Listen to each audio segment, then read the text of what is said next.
like the flow, just like the water from a hose. I'm marking my territory like a dog that nobody owns. And we all will live, we all will die, but cherish this moment in time. I write rhymes sublime like Sprint, I'm in it for a diamond. When you get specific, it all seems too complex, but I see the big picture swallowing it whole like I eat my rice checks. And I live in a world of beautiful things like Guns N' Roses, pretty women, and the grass is green. And I don't know what this life will bring, but I know that I'm to blame, man. Well, I'm just sitting in the shade by a pond, soaking up information like a tampon. And people on acid say the grass is growing, and I watch it, but I get too impatient, bust up my clippers and then I chop it. And I'm just tripping on this life as it passes.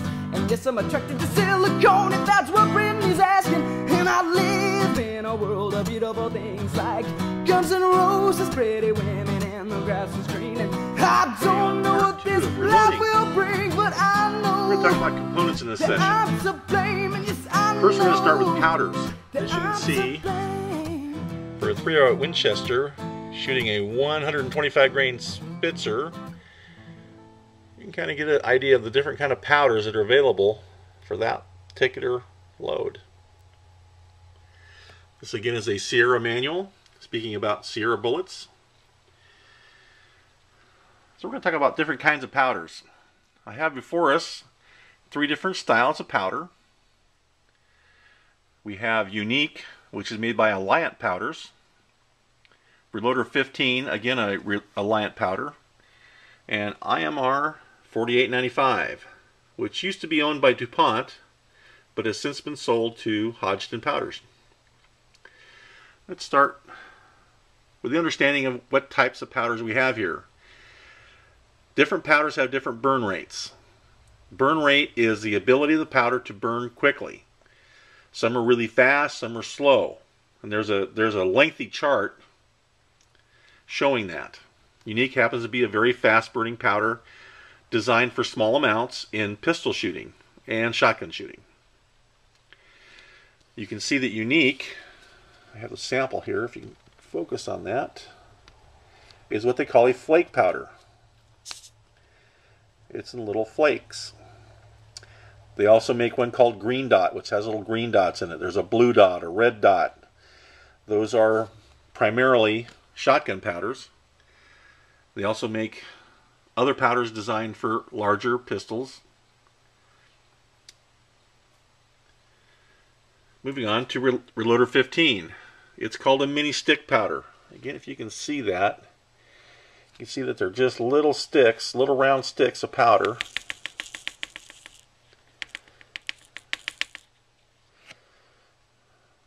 Very similar to the IMR powders. Reloader 15 is relatively new in the market. It's been around for several years. It covers a very broad range of calibers. Has many, many uses. That's one reason I have it. Again, it's a mini stick. Then we have the traditional IMR type powders. This one happens to be $48.95. Again, they used to be owned by DuPont, now owned by Hodgdon. This is the first form developed of really stick powder, smokeless powder.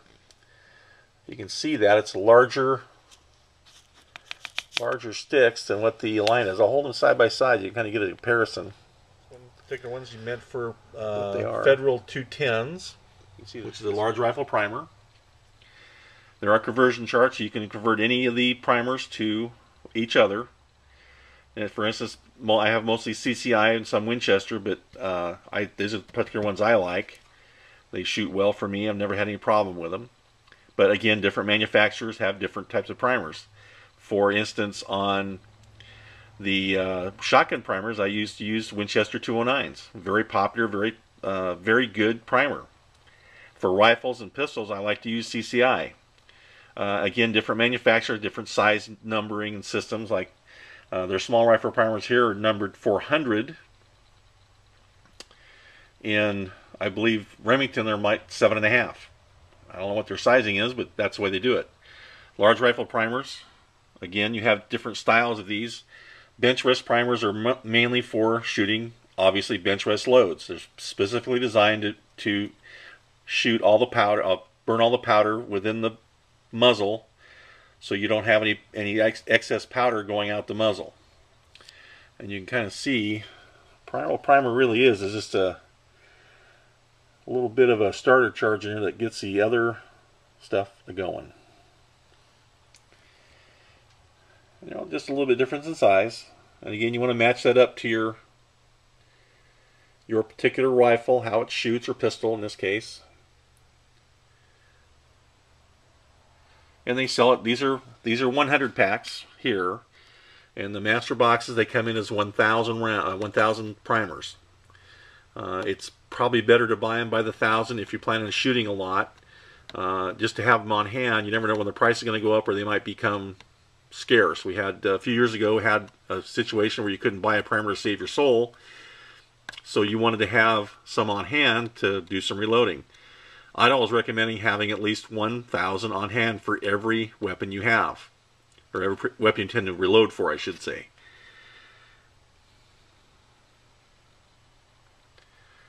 So that's a smattering of that. So you do have some extra large rifle primers, because that's primarily what I shoot in small rifle.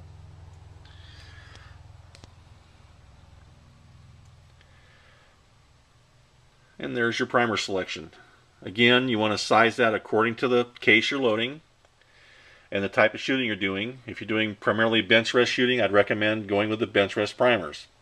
If you're doing regular shooting, I'd recommend just standard large rifle shooting primers, so you can go out and shoot any type of shell you want.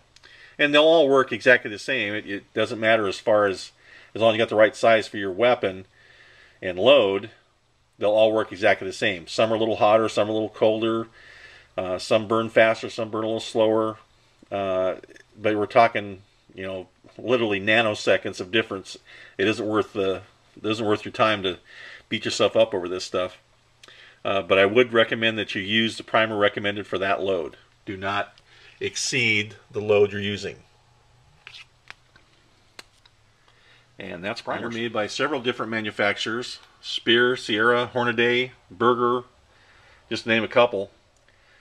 They have different calibers, of course, different styles within calibers, such as this is a Speer 55 grain 224 diameter flat base. Moving over to a 224 Hornady VMAX. Then to a 277 diameter flat base, to a 7mm 150 grain, and that is a boat tail Spitzer design. You can see how it kind of falls off at the base there. That's called a boat tail. Over to a 30 caliber hollow point flat base.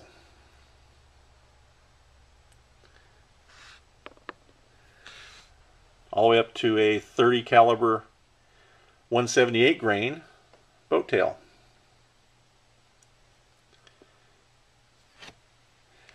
Every bullet has a specific use.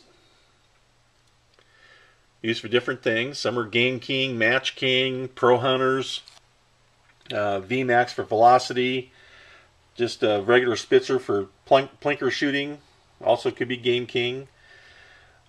They make a variety of bullets for everything.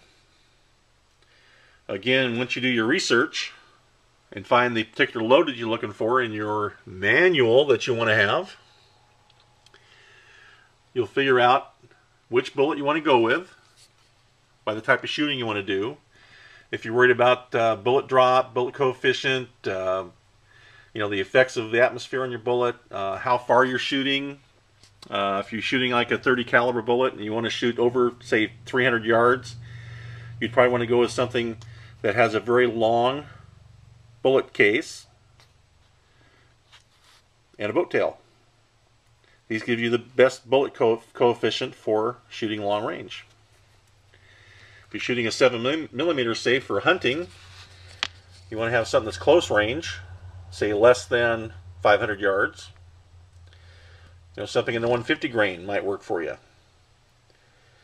And you'll have to figure out what type of shooting you're going to do. If it's going to be long range, short range, in a brushy area, non-brushy area, open country. Are you shooting high altitudes? Are you shooting for match? Are you shooting just strictly bench rest shooting? Every type of shooting will have a different bullet requirement, different muzzle velocity requirement, different way the bullet acts in the air, how it gets downrange, how the bullet drops downrange. And there are several good programs to figure these out as far as what type of muzzle velocity you need for the distance you're shooting at to get to the proper drop and all that. Several different programs out there you can use. Some are online, some are available on from manufacturers such as Sierra. They all have their own programs that can do that work for you and have their bullets already factored in. So all you need to do is factor in your muzzle velocity and your atmospheric conditions, and you're good to go. They would figure out your bullet drop at distance. So again, your bullets are many and varied based on your caliber again. These run anywhere from, in the 223, from about $5 a box of 100 to some of the higher match grade, you know, Spire Point, Boat Tail, Hollow Point, super duper match rounds like these. These run about $30 a box of 100. So, you know, you're spending 30 cents every time you shoot it just for the bullet. But down here in the smaller calibers, I mean, you're less than 10 cents a round. So, you know, again, based on what you want to shoot, how you want to shoot, you need to figure out the type of load you want and figure out if that's the load that you can live with as far as the price. The last component we're going to talk about is brass. Just some idea of the different types of bullets, or the shell, or the casing, however you want to put it.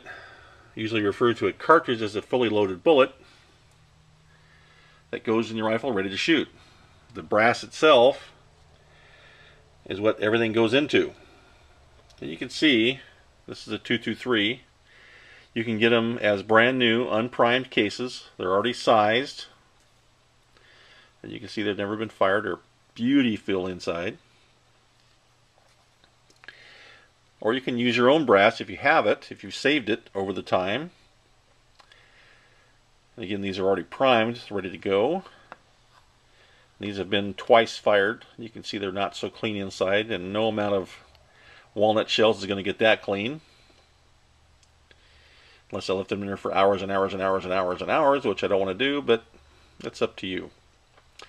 They do come out pretty clean though once you get them in the polisher. Okay. These again come in many manufacturers. These happen to be Winchester.